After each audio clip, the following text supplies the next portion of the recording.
Welcome to LFC's online classes. This is your English recitation class where we will take out your English book volume 1. Okay, and today we will discuss last page of chapter 4, The Trumpet of the Swans by E.B. White. Okay, who is the writer? E.B. White is the writer. Now let's begin. Ko said the cock. Cock means जो mail स्वान रहती है, mail स्वान जो रहता है वो कहता है अपनी भाषा में कहता है को हो. ओके, तो उसकी रिप्लाई में जो फीमेल स्वान रहती है वो क्या कहती है? को हो. वो भी यही रिप्लाई करती है. The pond rang with the sounds of victory and gladness मतलब खुशी से. तो जो दोनों स्वान्स हैं वो दोनों पानी में रहते हैं, उस पॉन्ड में रहते हैं और वो खुशी से झूमने लगते हैं, जिससे सारे पॉन्ड में एक खुशी की लहर दौड़ जाती है. ठीक है, क्योंकि वो खुश क्यों होते हैं? क्योंकि उनके अंडे को सैम बीवर ने बचा लिया. Sam was thrilled. सैम जो है बहुत एक्साइटेड हो गया, बहुत खुश हो गया. He walked slowly around the shore and sat down on a log. तो उसके बाद सैम बीवर क्या करता है? वो धीरे से जाता है अराउंड द शोर, उस जगह पे जहाँ पे उनका अंडा है उसके किनारे वो जाता है और वहाँ पर एक लॉग है. लॉग मीन्स लकड़ी का जो काट के रखा जाता है, लकड़ी का लट्ठा, वहाँ पर वो जाके बैठ जाता है. The cock swam over toward Sam climb out of the pond. तो जो कॉक है मीन्स जो मेल स्वान है वो तैरते हुए, स्वैम मीन्स तैरना, तैरते हुए पॉन्ड से बाहर निकलता है और वो कहाँ जाता है? उस बॉय के पास मीन्स सैम बीवर के पास जाता है. Looking at him in a friendly way, और उससे बहुत ही अच्छे से व्यवहार करता है जैसे कि वो उसका फ्रेंड है. And arching his neck gracefully, और अपने गर्दन को उसके पास ऐसे करके झुकाने का प्रयास करता है. Once he ran his neck far out cautiously and almost touched the boy. वो क्या करता है? जो मेल स्वान है वो आता है बाहर, पॉन्ड से निकलता है, फिर वो बॉय के पास जाता है और थोड़ा सा सर नीचे करके उसको टच करने की कोशिश करता है, ऑलमोस्ट टच कर देता है. सैम बीवर को वो टच कर देता है. Once he ran his neck far out cautiously and almost touched the boy. Sam never moved a muscle. जब स्वान उसको छूता है, उसको टच करता है, बॉय को टच करता है, तब सैम बीवर थोड़ा सा भी नहीं हिलता. क्यों नहीं हिलता? इसलिए नहीं हिलता जिससे उसको डर ना लगे. वो एकदम चुपचाप बैठे रहता है, वो उसको आके टच करता है लेकिन वो मूव नहीं करता, क्योंकि उसे लगता है कि अगर मूव मैं करूँगा तो वो डर जाएगा. His heart thumped from excitement and joy. और उसका जो दिल है, उसका जो मन है वो खुशी से झूम उठता है. सैम बीवर बहुत ही खुश होता है. The swan paddled back to her nest and returned to her eggs. और फिर स्वान क्या करते हैं? वापस अपने नेस्ट की तरफ चले जाते हैं और अपने अंडों के पास चले जाते हैं उसको सेव करने के लिए. She felt lucky to be alive. और जो फीमेल स्वान है मीन्स दोनों स्वान को ये बहुत ही लकी फील होता है कि हम बहुत लकी हैं जो आज हम जिंदा हैं.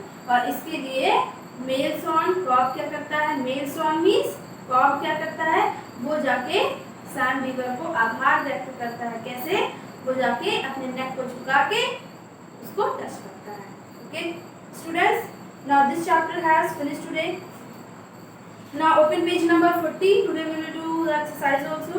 सो firstly write date. Your date is 21 September 2020 and your quotation is be attentive. BEBATTENTIVE. Attentive. Be attentive. This is the quotation. Now let's begin. On the top of the page 40 page number पे आपको top of the page यहाँ पर firstly draw lines, then write date and quotation. Okay. Now let's do the exercise. Look at exercise A. Choose the correct answers to complete these sentences. आपको correct answer को choose करना है जिससे एक complete sentence बने according to the chapter. The cock was furious because he. जो cock था means जो नर हंस था, जो मेल स्वान था, वो furious था, गुस्से में था. क्यों? Because he did not want to be watched by a woman deep inside a jungle, क्योंकि वो नहीं चाहता था कि कोई भी बाहरी उसे आके जंगलों के बीचों बीच में उसे आके वॉच करे, उसके अंडों को देखे।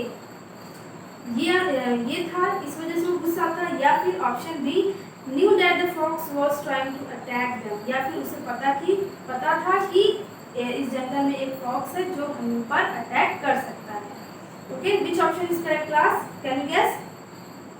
Option A is correct, did not want to be watched by a woman deep inside a jungle, क्योंकि वो नहीं चाहता था कि कोई भी बाहरी आकर उनको वॉच करे। So you will tick option number A in the given box. जो बॉक्स गिवन है उस पर आपको टिक करना है with your pencil. Question number 2, the swan asked the cock not to fight with the boy because, swan जो female स्वान रहती है वो क्या कहती है मेल स्वान से कि अभी लड़ाई झगड़े करने की कोई जरूरत नहीं है। वो ऐसा क्यों कहती है? बिकॉज, क्योंकि option A, she was afraid that the boy would hurt the cock, क्योंकि उसे लगता है कि she was afraid that the boy would hurt the cock, क्योंकि उसे लगता है कि जो बॉय है वो मेल स्वान पर हमला कर सकता है, उसको नुकसान पहुंचा सकता है, इसलिए वो कॉक को मना करती है कि फाइट मत करो। ये ऑप्शन है। या option B, the boy was sitting quietly and had not attacked them, और या फिर बॉय जो था, वो जो लड़का था वो बहुत चुपचाप बैठा था और उसने उन पर अटैक नहीं किया था, इसलिए वो ऐसा बोलती है कि लड़ाई झगड़े करने की कोई जरूरत नहीं है। Which option is correct? Option B is correct. Okay class, so you will tick option B in the given box. Now question number 3, the boy was sitting quietly on the log because he wanted to observe the birds and their behavior carefully। जो लड़का था वो log पे चुपचाप बैठा था, क्यों? Because, क्योंकि option A is wanted to observe the birds and their behaviour carefully, क्योंकि वो बर्ड्स को एकदम ध्यान से देखना चाहता था, उनको ऑब्जर्व कर रहा था ध्यान से, उनके बिहेवियर को, उनके व्यवहार को देख रहा था। या option B is was filled with wonder at the sight of these rare birds and did not want to disturb और फ्राइटन देम, क्योंकि ऐसे पक्षी की संख्या क्या होती, बहुत ही कम होती, बहुत ही रेयर होती है, दुर्लभ प्रजाति के पक्षी थे, इसलिए वो उनको वॉच कर रहा था। उसको देखकर उसको बहुत ही अच्छा लगता है और वो नहीं चाहता था कि वो उनको डिस्टर्ब करे जिससे वो डर जाए। Which option is correct class? Option B is correct. So you will take option number B in the given box. Now question number 4, the swan did not want to leave her nest because, जो स्वान थे वो अपना nest को, अपने घोंसले को नहीं छोड़ना चाहते थे, क्यों? Because she was afraid that enemies would attack her nest and steel her eggs, क्योंकि उन्हें इस बात का डर था कि जो उनके शत्रु हैं, जो उनकी एनिमी हैं, वो उन पर हमला कर देंगे और उनके अंडों को भी वो लेकर चले जाएंगे, चुरा लेंगे। Option B is wanted to care for and pay all her attention to the eggs to hatch little cygnets out of them, क्योंकि वो चाहते थे कि वो अपने बच्चे को पूरी तरीके से केयर करें जब तक उसमें से सिग्नल्स में स्वान के बेबीज बाहर ना आ जाए। Which option is correct class? Option number B is correct, so you will take option number B in the given box. Now question number 5, the cock स्वam over to the place where Sam was sitting in order to, जो the cock swam over to the place where Sam was sitting in order to, जो Kock है जब वहाँ पर वो बैठा रहता है लड़का और कॉक पानी से बाहर निकल कर आता है, उसे टच करता है, क्यों? Option A show that he was grateful for Sam self, या फिर वो इसलिए ऐसा करता है क्योंकि वो आभार व्यक्त करता है कि तुमने मेरी मदद की। ओके, वो क्या करता है?